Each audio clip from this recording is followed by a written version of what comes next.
some degree of paralysis. Audrey, iwan mo muna kami.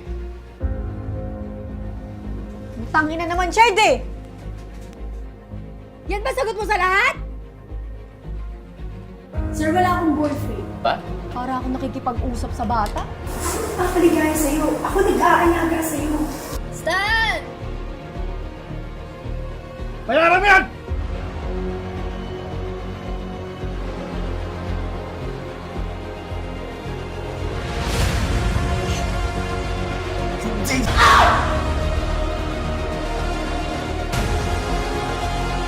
Huwag ka lalapit! Ito naman yung gusto niyo, di ba? So, may kapalit na pala ako.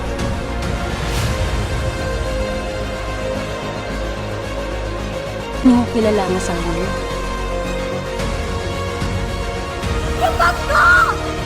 Gusto ko lang maalala mo ang ginawa mo. I will listen to you.